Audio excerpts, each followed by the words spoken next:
जो इन तीन लोगों के मुश्किल वक्त में काम नहीं आता है, वो बाद में इस गधे की तरह पछताता है। वो तीन लोग कौन हैं? आइए इस कहानी के माध्यम से समझते हैं। मित्रों, ये तो आप जानते ही हैं कि जो हद से ज्यादा चालाक और मतलबी होते हैं, वे एक दिन घोर विपत्ति में पड़कर बहुत पछताते हैं। उस समय उनकी सहायता करने वाला कोई नहीं मिलता।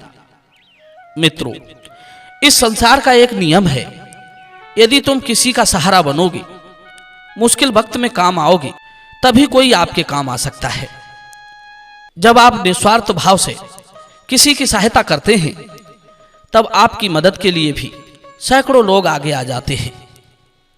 पर जो लोग सिर्फ अपना ही हित देखते हैं, अपने ही हित साधन में लगे रहते हैं, मुश्किल समय में किसी के काम नहीं आते, उनके लिए भी सारे द्वार बंद हो जाते हैं। कहते हैं, अपने मित्र, बंधु बांधव, रिश्तेदार या हितैषियों से कभी मुख नहीं मोड़ना चाहिए। विपत्ति के समय में कदम से कदम मिलाकर उनके साथ खड़े रहना चाहिए। आचार्य चाणक्य जी कहते हैं, उत्सवे व्यसने प्राप्ते दुर्भिक्ष काले च शत्रु संकटे राजद्वारे शमशाने या तिष्ठित स बांधवा।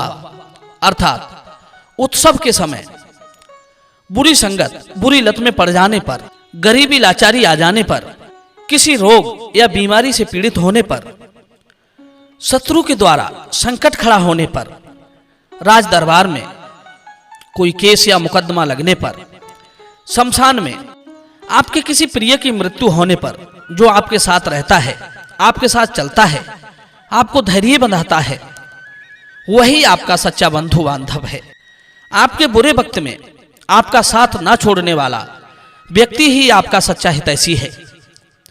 अच्छे समय में तो सब आपके साथ खड़े रहते हैं, पर बुरे वक्त में कोई कोई ही साथ देता है। दूसरी बात, मुश्किल समय में ही अपने और पराये की पहचान होती है। वैसे तो हर समय लोग आपके साथ रहते हैं, पर आपके ऊपर विपत्ति आने पर कितने लोग, कौन कौन आपके साथ रह जाता है, वही आपके अपने होते हैं। उनके साथ कभी मतलबी नहीं बनना चाहिए। कहते हैं, धीरज, धर्म, मित्र और नारी, इन चारों की परख विपत्ति में ही होती है। मित्रों, मतलबी लोग कैसे विपत्ति में फंस जाते हैं, आइए इस कहानी के माध्यम से मैं आपको समझाता हूं। किसी नगर में एक व्यापारी रहता था। उस व्यापारी के पास में बोझा ढोने वाले दो गधे थे। वो उन गधों की पीठ पर लादकर कुछ खाने पीने की चीजें पहाड़ों पर बसे कुछ गांवों में ले जाकर बेचता था। एक दिन की बात, उन दोनों गधों की पीठ पर वो कुछ सामान लाद कर ले जा रहा था। चलते चलते रास्ते में उनमें से एक गधा बीमार पड़ गया। व्यापारी को यह बात मालूम नहीं थी कि उसका एक गधा बीमार पड़ गया है। वो उन दोनों गधों पर भारी भरकम सामान लाद कर लिए जा रहा था, जैसे नमक, चीनी, चावल, दाल, गुड़ आदि। दोनों गधों पर बराबर बराबर सामान लदा था। पहाड़ों का ऊंचा नीचा मार्ग था। उस बीमार गधे को उन ऊंचे नीचे मार्गों में चलते हुए बड़ा कष्ट हो रहा था। तब वो बीमार गधा अपने दूसरे साथी गधे से कहता है, हे भाई, आज मेरी तबीयत ठीक नहीं है, तुम कुछ मेरी मदद कर दो। दूसरे गधे ने पूछा, कैसी मदद भाई? तब बीमार गधा कहता है, हे मित्र, वैसे तो हम दोनों की पीठ पर बराबर बराबर भार लदा हुआ है। तुम एक काम कर दो, मैं अपने ऊपर से एक बोरा नीचे गिराए देता हूं। तुम इस बोरे के पास रुक जाना, मैं कुछ आगे निकल जाता हूं। पीछे से हमारा मालिक आएगा तो वो इस बोरे को उठाकर तुम्हारी पीठ पर रख देगा। मेरा भार कुछ कम हो जाएगा, तो मैं बड़ी आसानी से तुम्हारे साथ चला चलूंगा। यदि तुम बोरे के पास नहीं रुकते हो, तो मालिक इस बोरे को उठाकर फिर से मेरी पीठ पर रख देगा। इसलिए तुम एक बोरा अपनी पीठ पर रखकर मेरा भार हल्का कर दो। कल को यदि तुम बीमार पड़ते हो, तो मैं तुम्हारी मदद के लिए आ जाऊंगा। आखिर हम एक दूसरे की परेशानी नहीं समझेंगे तो कौन हमारी परेशानी समझेगा? मुश्किल समय में अपना ही अपने के काम आता है। जैसे राजा, स्त्रियां, लताएं अपने पास वाले का सहारा लेते हैं, उसी तरह तुम ही मेरे पास रहने वाले प्राणी हो, तुम्हें मेरा सहारा बनना चाहिए।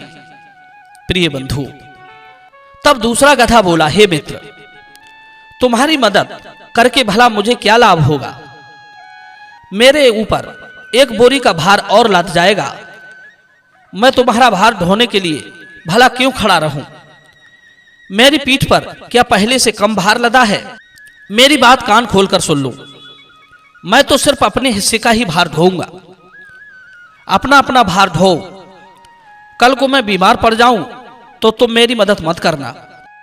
दूसरे गधे की बात सुनकर बीमार गधा फिर गिड़गिड़ाया, बार बार उससे मदद मांगता रहा, पर उसने उसकी एक नहीं सुनी। बेचारा बीमार गधा चुप हो गया और कर भी क्या सकता था। अब तो वो अपना भार लेकर धीरे धीरे चलता जा रहा था। रास्ते में बीमार गधा लड़खड़ाकर एक गहरी खाई में गिर गया। उसका सामान तो सब वहीं पर गिर पड़ा। बेचारे उस गधे की खाई में गिरने के कारण मौत हो गई। व्यापारी अपने गधे की मृत्यु पर बड़ा दुखी हुआ। वो कुछ देर वहां चुपचाप खड़ा रहा, सोचने लगा, गधा तो मर गया, अब ये माल मैं गांव में कैसे पहुंचाऊं? तब उसके दिमाग में एक युक्ति आती है कि क्यों ना मैं इस गधे का भार दूसरे गधे की पीठ पर लाद कर गांव तक ले जाऊं। प्रिय दर्शक बंधु, व्यापारी ने वैसा ही किया। जो गधा खाई में गिरकर मर गया था, उसका सारा भार उस दूसरे गधे की पीठ पर रख दिया और उन गांव में लेकर जाने लगा। अब तो उस चालाक गधे की पीठ पर एकदम से दुगना भार हो गया। वो मन ही मन पछताने लगा, सोचने लगा, इससे अच्छा तो यदि मैं अपने साथी का कहना मानकर उसका एक बोरा रख लेता, तो ये सब भार मुझे अकेले क्यों ढोना पड़ता। उधर व्यापारी ने सोचा कि जब एक गधा ही दोनों गधों का भार बड़ी आसानी से ढो रहा है, तो मैं नया गधा क्यों खरीदूं। अब तो वो रोजाना 2 गधों का भार उस अकेले गधे पर लाद कर गांव में फेरी लगाता था। उसे जैसे तैसे करके उतना भार रोजाना ढोना पड़ता था। कहते हैं, जो लोग संकट में पड़े अपने साथी की सहायता नहीं करते, उन्हें उस व्यापारी के गधे की भांत पीछे पछताना ही पड़ता है। कहते हैं, ये संसार कुएं की आवाज की भांत है, जैसा बोलोगे वैसा सुनने को मिलेगा। हम लोगों के साथ जैसा व्यवहार करते हैं, लोग भी उसी को वापस कर देते हैं। यही यहाँ का नियम है। दूसरी बात, जो आपका पड़ोसी है या आपके साथ रहने वाला है, उससे कभी बिगाड़ कर ना चले। वैसे तो हर कोई अपना स्वार्थ ही देखता है, लेकिन कुछ स्थानों पर मनुष्य को परस्वार्थी भी बनना चाहिए। परस्वार्थ में की गई सेवा सहायता लोगों को तुम्हारी मदद करने के लिए मजबूर करती है। जो लोग एक दूसरे का कष्ट बांटते हैं, हमेशा बांटकर ही खाते हैं, साथ साथ चलते हैं, कभी अकेले के लिए नहीं जीते, उन्हें कभी अकेला नहीं रहना पड़ता। चाहे कितना ही मुश्किल वक्त आ जाए, वो कभी अकेले नहीं रहते। उनकी सहायता के लिए हजारों लोग आ जाते हैं।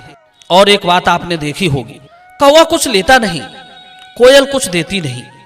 केवल मीठी आवाज के कारण कोयल लोगों को अच्छी लगती है। यही मनुष्यों का हिसाब है। कोई किसी का जीवन नहीं काट देता, पर आपके अच्छे कर्मों को लोग जीवन भर याद रखते हैं। प्रिय बंधु, इस संबंध में आपके क्या विचार हैं, आप हमें कमेंट के द्वारा जरूर बताएं। मिलते हैं अगली वीडियो में नई ज्ञान चर्चा के साथ। आप सभी का बहुत बहुत धन्यवाद।